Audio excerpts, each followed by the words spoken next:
Welcome back, you two. Greetings, Lord Here. Glad to be here. I would have come sooner, while our own defense is not in question, but I am pleased to report that our soldiers are assembling for deployment to Alamigo as we speak. We're grateful for your support. Thanks to the efforts of our allies, it won't be long before we've established defensive positions on this front as well.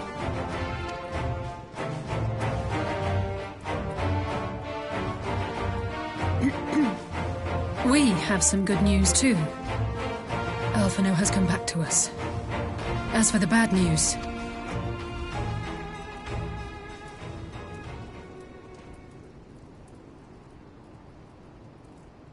So, Alphino won't wake up, Gaius van Baelsar is alive and hunting Ascians, and the Empire is planning to poison us all with toxic gas. Does that sound about right? Ordinarily, any one of those things would have left me in shock. But the way things have been lately, it's all starting to seem pretty normal. Getting back to your report, are we sure this Black Rose is the weapon Maxima was talking about? It fits the description. And it seems we have Alphino to thank for sparing us an early demonstration of its effectiveness. I have a feeling this won't be the last time his bravery in the Empire will serve us here in Eorzea. The threat of an unknown weapon has had us all on edge. But now that we know what we're dealing with, we can take steps to defend against it. As for Gaius, I'm not sure what to think. Am I happy he's alive? Not in the slightest. Am I happy he's hunting Ascians? Aye, I'd have to say I am. Oh, speaking of Garleans you didn't expect to see, we have a tale of our own, as it happens. When we sent envoys to the Imperial Army to request talks, they returned with the message that Varys Zos Galvus would be attending. The Emperor himself. Well, Varys did sanction the Popularis peace mission.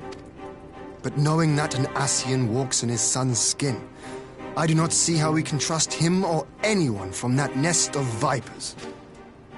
The Alliance would proceed with negotiations regardless, if only to give ourselves more time to prepare. We do, however, require your cooperation. Right. Yes. So, as a condition for the talks to go forward, the Empire has requested that a member of the Scions be present. There'll be a representative from each Alliance nation, of course, but I'm afraid we have to ask that you come along too.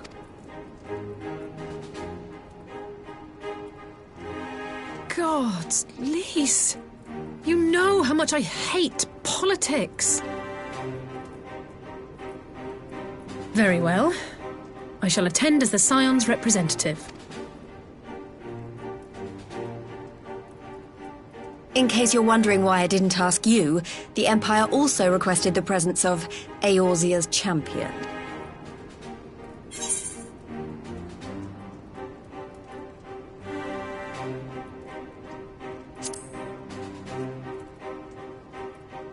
That's settled then. We don't know what Varys means to bring to the table, or why he wants you there, but having you close at hand will make all the difference. The meeting will take place on the border. The Alliance leaders should already be on their way. Once you're ready, we can head out and join.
esteemed representatives of the Eorzean Alliance.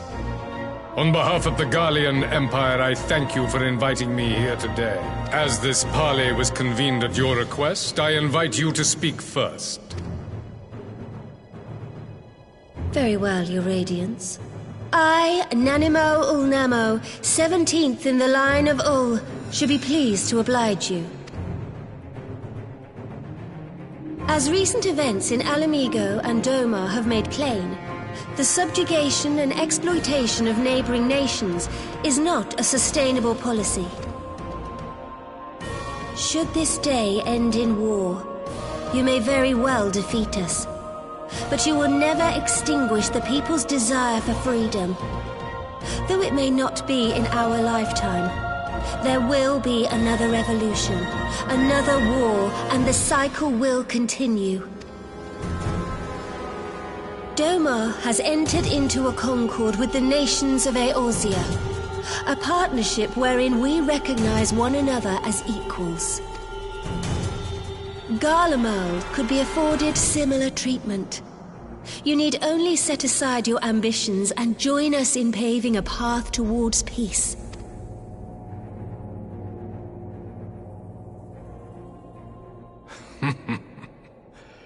You will not win me over with sophistry, Your Grace. As you know only too well, this alliance lacks the strength to keep the peace within its own borders.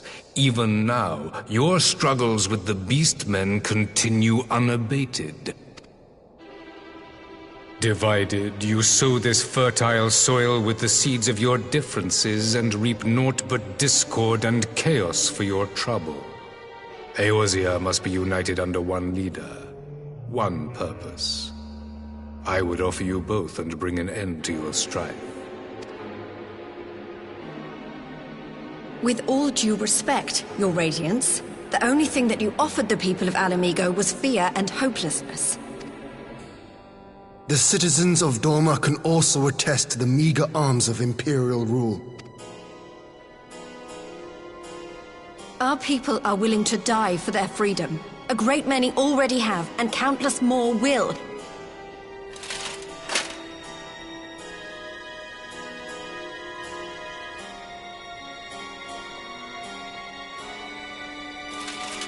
We brought order and stability to your lives. This madness and bloodshed is of your own making. You broke the peace, not Garlemald. Peace. Order. You kill our peoples, despoil our lands, take everything that is ours. And what? You expect us to lick the boot that grinds our faces into the dirt?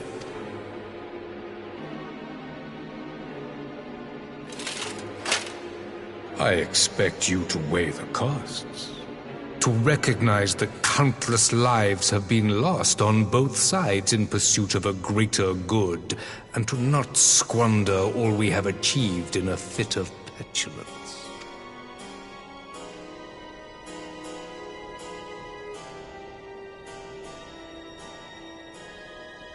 Your Radiance, I fear I can personally attest to the dangers of pursuing one's vision with such righteous fervor.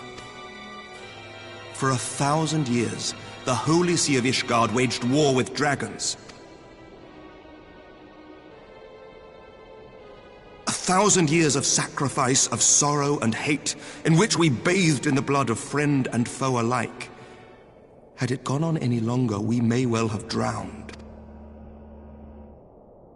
Yet we have chosen to raise ourselves out of this bloody spiral, and have since made peace with our former enemy. So I understand.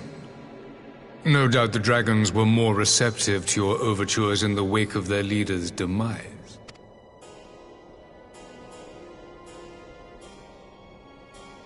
You speak of peace, yet use war to achieve it. Your father would not have bothered to obscure his intent with honeyed words. He understood that strength is all that matters in the end.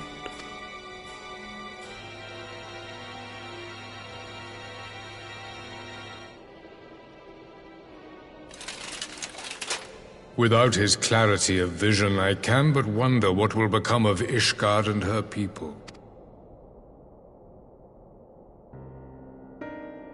There was a time when Garlemald too lacked a leader of conviction. Weak and unable to wield magic, we were at the mercy of the strong from whom we sought refuge in the bitter cold of the north. Were it not for the discovery of ceruleum and the subsequent development of Magitech, we might never have gained the power to take back that which was rightfully ours.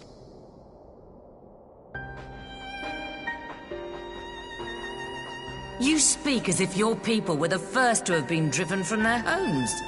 Limsa Lominsa was built by wayward souls in search of a place to call their own. On the shores of Vilbrand we found it. And from those humble beginnings did we grow and flourish. And all without robbing our neighbors of their liberty.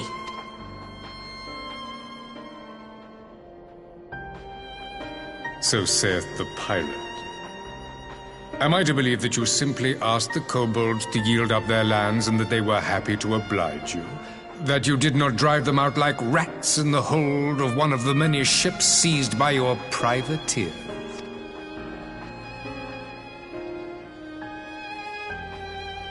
I will concede that after centuries of exile, reclamation may be mistaken for invasion. Nevertheless, it is not. And those who till stolen soil have no right to object when cast out in turn.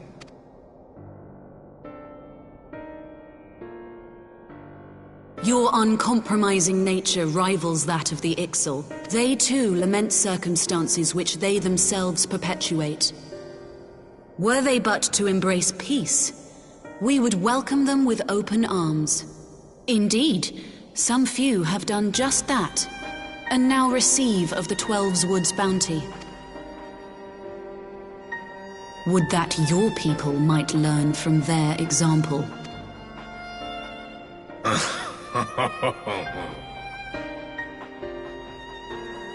You dare compare us to the Birdmen? You who thought to invoke the 12 and threaten all of creation?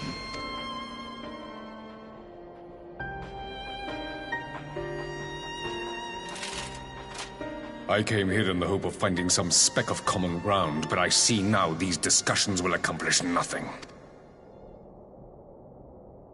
Despite what you people may believe, I am not wont to choose the sword over the olive branch. 'Tis but a pity men are loath to accept one without first being shown the other.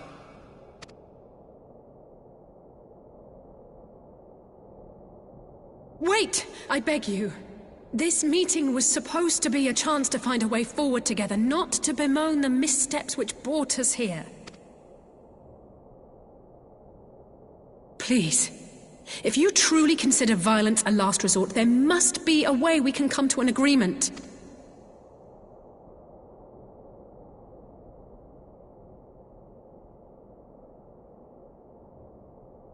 As Mistress Alisaie says, we did not come here to bicker over the past. Emperor Varys, may I suggest a short recess, that all present might compose themselves prior to beginning anew?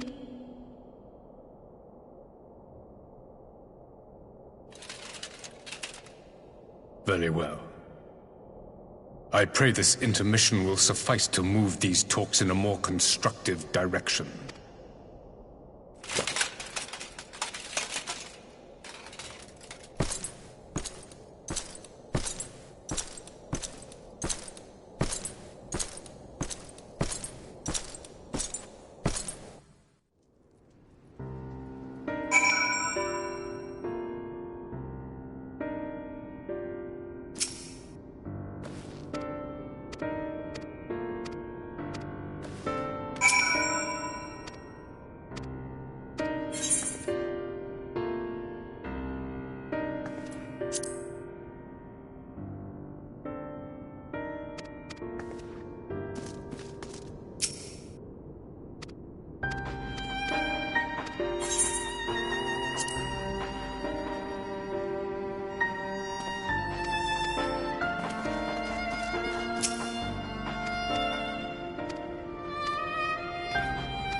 Now then, who would have the floor?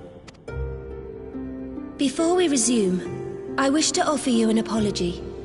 After you graciously accepted our invitation to discuss an armistice, we have done naught but rebuke you at every opportunity. I believe I speak for all of us when I say we are deeply sorry for our discourtesy.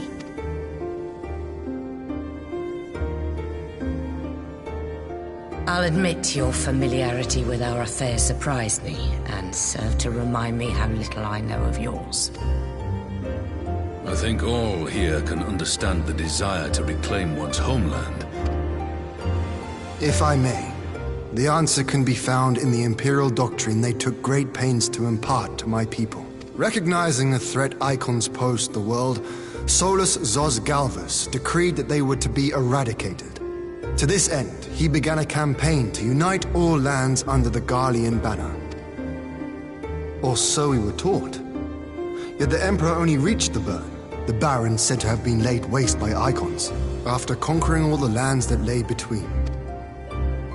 When you put it like that, it all starts to sound like an excuse, doesn't it? But to distract from what? Why are you really waging this war?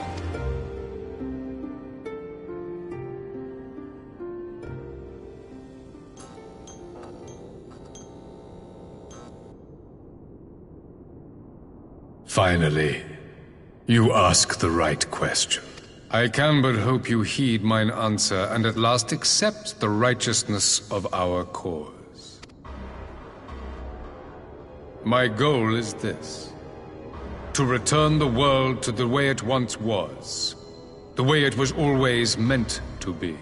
In doing so, mankind will be made whole once more.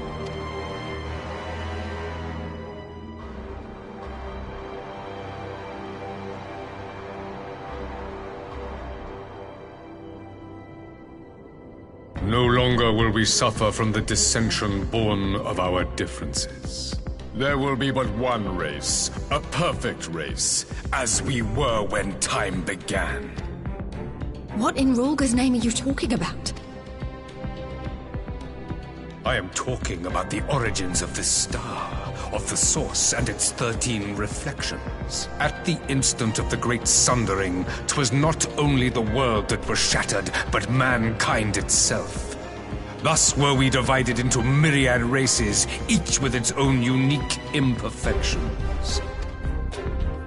That is why man looks upon his neighbor and feels fear and hatred, why he wages war, why he kills his brother. You all in your own way have proven as much today. The peace you seek is but a fleeting solution to a fundamental problem. One which calls for more drastic measures. To bring about everlasting peace, our worlds must be rejoined. That is the goal the Empire would see realized. The glorious future unto which we shall one day shepherd mankind. A rejoining of worlds. I have heard this tale of the Source and its reflections before. Are these not the self-same desires as the Ascians?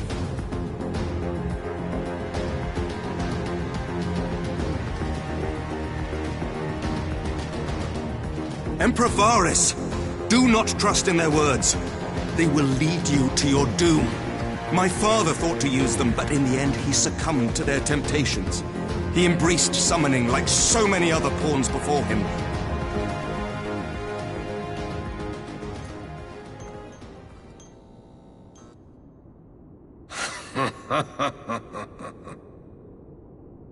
To be a pawn, free from the burden of choice, would be a blessing.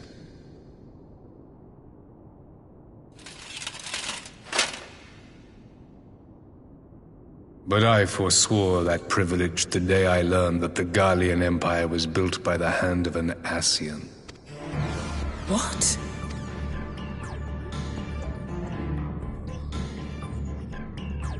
Yes. My grandsire, the former Emperor, is of their number. And who better to build an empire capable of bringing about the calamitous change we desire? Would you condemn me for this alliance? For bowing to the will of these shadowy masters, when the prize is true and lasting peace?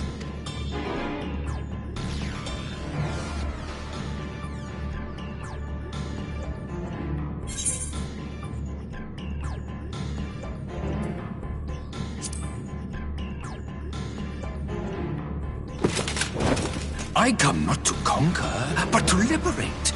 To free man from the prison of divergence. Imagine a world united. One perfect race beneath a single standard. An army before whose might these servants of darkness and light would fly as leaves in a storm, never again to meddle in man's affairs. We would be the masters of our own fate. I bid you join me, not as subjects of Garlemald, but of a new nation. And together we shall win freedom for ourselves and generations yet unborn.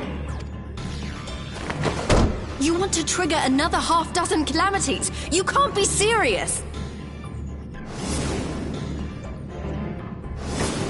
Have you forgotten how many died? There will be no one left. Do you truly imagine we would aid you in your bloodletting? It is unthinkable, unconscionable.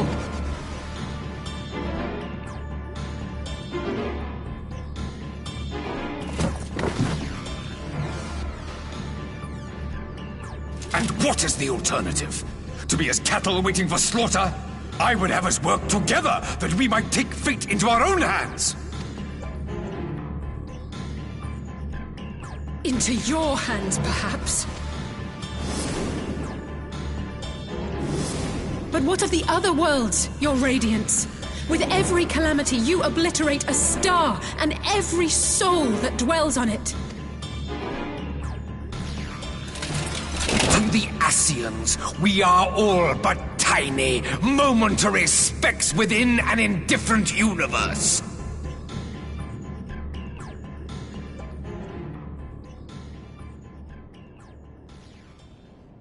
Are these truly the words of Garlemald's ruler? The flaws and foibles which you so abhor are what make us who we are. While it is true that man succumbs all too often to anger and avarice, he may yet overcome his baser instincts through the forming of bonds with others. That the protector of an empire should not only reject these fundamental truths, but seek to change them at so dear a cost to life is indefensible. Such a man is not fit to govern.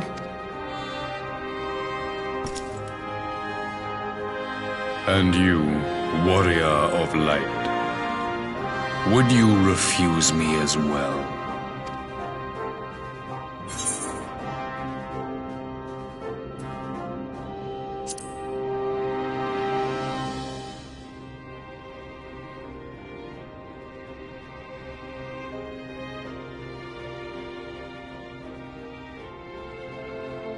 It would seem the Alliance is of one mind on this matter.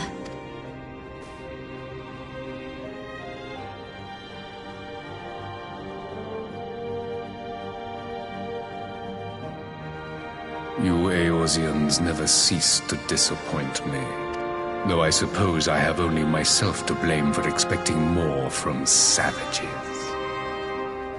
This discussion is at an end.